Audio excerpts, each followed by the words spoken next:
If you want to learn how to repurpose content in an easy and repeatable way, and you're also looking for examples on exactly what repurposed content looks like, this video is for you.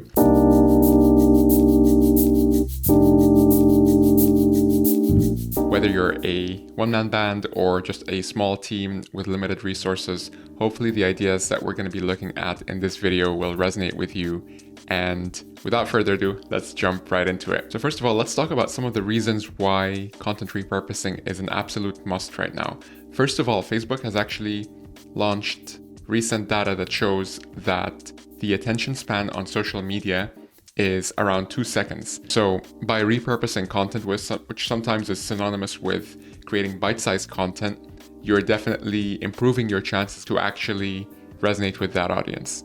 The other thing as well that makes content repurposing really important is that you're making it easier for others to discover your content, because chances are not everyone has the time to watch a long form video, especially if they haven't come across your brand before, or maybe they don't have time to read a long blog post. So by coming up with creative ways to actually create bite-sized content from the original assets, you're just making it easier for you to get discovered across various different platforms. So without further ado, let's walk through the 3-step process on how to repurpose content.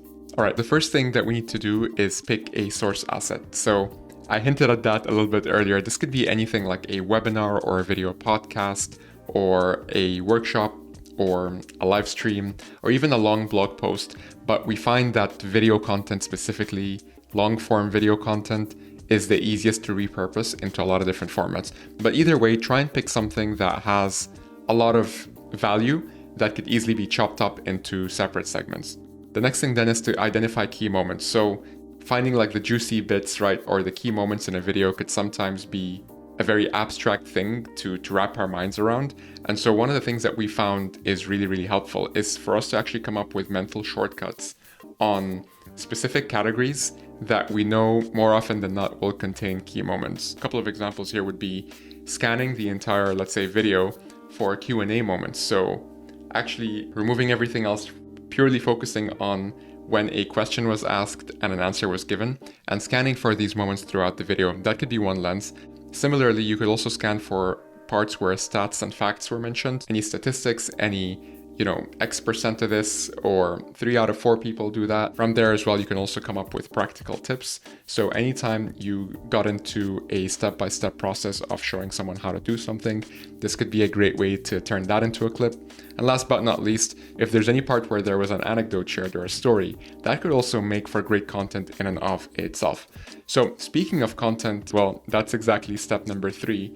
And to illustrate the point, I want to walk you through like a full example from start to finish of how we repurposed one of our very first video podcasts. So in this case, this was the full length video. It was around, it's just like a standard podcast. I think it was around like 30 minutes or something like that. We were actually using smartphones to record this in our spare room.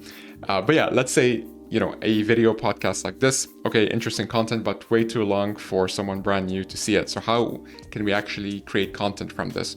Well, you can create video, audio, image, and written content from this, and that's exactly what we've done. So the easiest thing that you can do is honestly just strip off the audio from the video, polish it up, and publish it on anchor.fm, where you could easily have your video become a podcast or an audio podcast on Spotify, iTunes, and other major platforms. So that was the first thing that we've done with that. The other thing is just creating micro content videos, or video MCs as sometimes people call them. They're also referred to as social cutdowns. Pick your favorite name. The idea here is to find these key moments that we were talking about earlier and basically designing them as standalone content pieces. So even if people don't get to the full video, we're hoping that they can get value from these specific clips, right? And we also take the time to actually subtitle them. Maybe as you're seeing this right now, it's almost like the content is reading itself to you without you necessarily hearing the audio for it. And again, this was done for like a lot of different like key moments that we've identified. So in this case, this was how to get big customers to move forward on your offer. It was a sales conversation. And this one, it's how much are personal brands versus company brands a factor in winning a deal, right? So that's in terms of video content.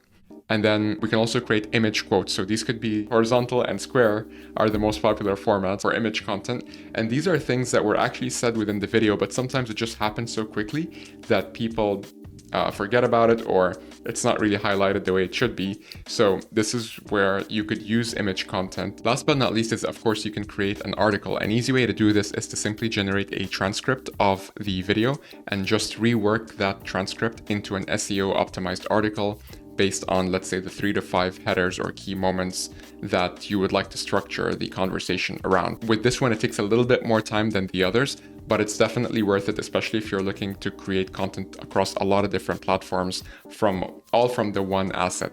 So having said that, let's talk about some of the best tools and easiest tools for repurposing content. So the first one we want to mention is Chopcast, our own product. Chopcast is basically an easy way to do a lot of the things that we just talked about automatically. You could easily just upload your video, and from there it will automatically find the key moments for you, automatically transcribe it, and automatically allow you to create audio podcasts from that one video. The other tool that you could use, of course, is Canva. Canva is awesome for creating image content specifically, and also simple video animations. And then last but not least, you can also check out Jasper.ai. It's a super cool tool that we've recently come across that could turn content ideas that you have, or even potentially transcripts, into articles that are SEO optimized to a great extent. So if you think about it, you can actually use the transcript, which you can easily get from Chopcast, and pop it into Jasper, and this way you'll be able to have a two-step workflow to create these articles along with all the other content formats that we've discussed. So that's just a quick look as to how we repurpose content. Let us know if you repurpose content in different ways, if you have ideas to share with our community, and definitely subscribe and like and follow us for all content relating to content repurposing. If there's anything in specific that you want us to go a bit deeper on, please let us know. We'll be happy to create a video about it, and I'll see you in the next one.